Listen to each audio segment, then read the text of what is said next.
BJP सरकार आई थी, इसने आते ही नारा दिया था कि बेटी पढ़ाओ और बेटी बचाओ। अब उस नारे का आपने देख लिया कि कैसे खंडन हुआ है। लेडीजों की चप्पल कहीं थी, चुन्नी कहीं थी, लेडीजों के बाल पकड़ के मतलब जो ये लेडीज कांस्टेबल थे उन्होंने गाड़ी में बिठाया। और अब ये जो ई टेंडरिंग लगा दी है, ठेकेदारों के पास तो कोई नहीं जाएगा, सरपंचों के पास आएंगे। पंचों को पावर दे दो, पंच कहाँ से बने? पंच भी तो ग्रामीण धरती से ही बने हैं ना। सरपंच और की और मतलब कल आपने देखा हमारे पास मेंबर की भी संख्या थी, मेंबर कैसे काम कर लेंगे? क्योंकि जब सरपंचाई की ब्रानवाटी कर रखी, मेंबर के पास पावर चली जाएगी, उनकी भी होनी है। सबसे मेन तो सरकार ही निठल्ली है जी। सरकार ऊपर से ऑर्डर देने लग रही है, प्रशासन को तो अपनी ड्यूटी करनी है, क्योंकि ये भी ड्यूटी से बंधे हुए हैं। थूक के चाटना इनकी आदत है, क्योंकि बहुत सारे इनने अब पहले फैसले सुनाए हैं और फिर इनने अपने वापस भी लिए हैं। अब यही होगा कि इनने यो दिखाना है थोड़े से बहुत, जो 2-3 इनका सेशन स्तर आगे 2024 में आने लग रही है, इन्हें करना पड़ेगा, इनकी मजबूरी है, क्योंकि इन्हें वोटिंग की संख्या तो अपनी लेनी पड़ेगी। और मेरा नाम प्रीति देवी है, गांव मनोरपुर से सरपंच और जींद ब्लॉक एसोसिएशन से प्रधान। प्रीति जी, जिस तरह से भाई सरकार ने जब इलेक्शन के टाइम में 50% का जो आरक्षण दिया था, अभी महिला को भी बराबर दर्जा दिया था पुरुषों के, तो क्या कुछ कहना चाहोगे? अब सरपंच बन गए हो और लगातार प्रोटेस्ट कर रहे हो। सरपंच बन गए जी, पहली बात तो ये सरपंच बन गए, लेकिन हमारे पास सरपंच की पावर नहीं है और उसके आधार पर हमें बिल्कुल ये नहीं लग रहा कि हम सरपंच बन गए। धरना पे बिठा रखे हैं, 3 महीने हो गए, 3 महीनों से लगातार हम धरने पे बैठे हैं। मतलब 1 महीने से तो धरने पे बैठे हैं, 2 महीने हमारे वैसे ही काट दिए। और जो पावर थी सरपंच की, आपको पता है सारी सरपंच पावर की ले ही गई है। ये बताओ, सरपंच बनाए, सरपंच की पावर होगी, गाँव में कोई विकास के कार्य कराएगा?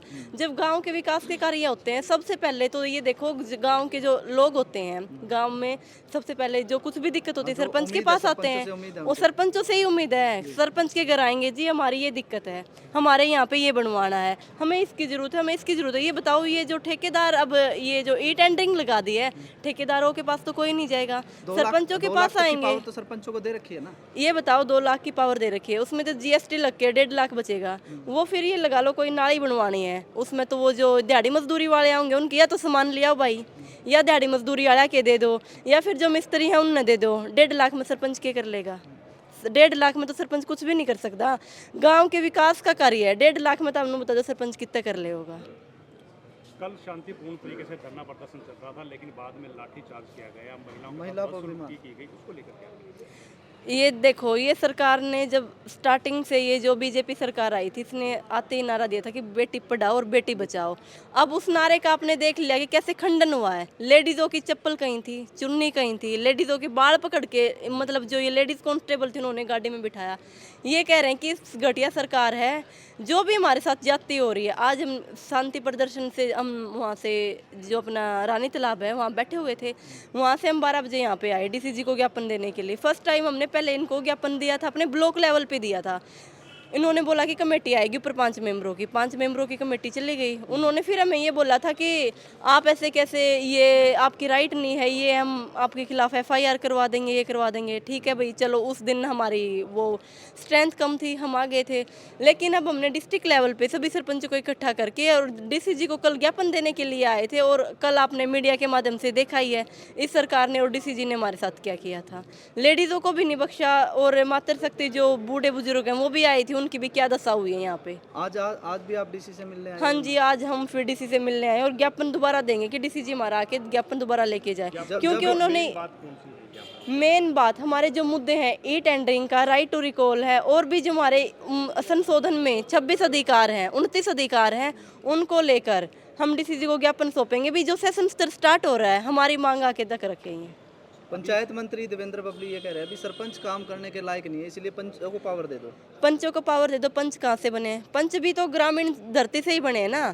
सरपंच और की और मतलब कल आपने देखा हमारे पास मेंबर की भी संख्या थी, मेंबर कैसे काम कर लेंगे? क्योंकि जब सरपंचाई की ब्रानवाटी कर रखी, मेंबर के पास पावर चली जाएगी, उनकी भी होनी है। सरपंच और मेंबर एक हैं। ये सिर्फ बहकाने का काम कर रही है, क्योंकि आपस में पाड़न का काम कर रही है सरकार। इसने ये काम स्टार्टिंग से ही करती आ रही है जी। अभी भी धरना स्थल से पहले सूचना दे दी गई थी, लेकिन अभी भी आधे घंटे का टाइम और दे दिया गया। अभी बोल रहे हैं कि जी 4 बजे आएंगे, तो हम बैठे हैं, 4 बजे आए, 5 बजे आए, 6 बजे आए, जब तक भी आते हैं हम यहाँ बैठे हुए हैं। क्या किसी तरह की कोई मनमानी चल रही है प्रशासन? मनमानी तो देख रहे, मनमानी चल रही है जी, इतने दिन से मनमानी चली हुई। अगर मनमानी नहीं होती तो, अगर वो बोलते हैं ना अकड़ है एक, वो अकड़ दिखा रहे हैं। सरपंच अपना प्रदर्शन पहले भी शांतिप्रिय तरीके से चला रहे हैं और आज भी आप देख रहे हैं हम शांतिप्रिय तरीके से ही रोल बैठे हुए किसका हैं। मान रहे हो आप? प्रशासन का मान रहे हो या प्रशासन हरियाणा का भी, हरियाणा देखो प्रशासन तो वही बात है जी, जो ऊपर से ऑर्डर आते हैं वही फॉलो करने पड़ते हैं प्रशासन को। सबसे मेन तो ये सरकार ही निठल्ली है जी, सरकार ऊपर से ऑर्डर देने लग रही है, प्रशासन को तो अपनी ड्यूटी करनी है क्योंकि ये भी ड्यूटी से बंधे हुए हैं। सरकार तो ये चाह रही है जिस तरह चाहे हम और अधिकारियों की बात करें, अभी लगातार प्रोटेस्ट कर रहे हैं। किसानों ने भी लगभग 1 साल 13 महीने कुछ ऐसा वो कराया था उन्होंने प्रोटेस्ट, और अब सरपंच भी करे लगभग 1 महीने से, तो सरकार पे कोई असर नहीं पड़ा सरपंच पड़ेगा जी। या देखो आप समझ रहे हो, थूक के चाटना इनकी आदत है क्योंकि बहुत सारे इनने अब पहले फैसले सुनाए हैं और फिर इनने अपने वापस भी लिए हैं। अब यही होगा कि इनने यो दिखाना है थोड़े से बहुत, जो 2-3 इनका सेशन स्तर आगे 2024 में आने लग रही है, इन्हें करना पड़ेगा, इनकी मजबूरी है क्योंकि इन्हें वोटिंग की संख्या तो अपनी लेनी पड़ेगी, और नहीं तो यह सरकार पलटी मारी बैठी है की बार में। हरियाणा का बजट जारी होने लग रहा है जिसमें सरपंच ने भी कुछ ना कुछ बजट का हिस्सा मिलेगा उसमें से। देखो जी अब आपने लगा कि इस तरह प्रोटेस्ट चलते हुए कि कुछ हो पाएगा काम? सरकार ने अगर अपनी 2024 में सरकार के लिए अगर अपने लिए खुद के लिए कुछ चाहिए तो वो बिल्कुल करेगी। अगर आज उम्मीद बात नहीं देखो सुनी जी गई तो आगामी रणनीति क्या रहेगी? आगामी रणनीति फिर हमारी कमेटी बैठ के बनाएगी जी।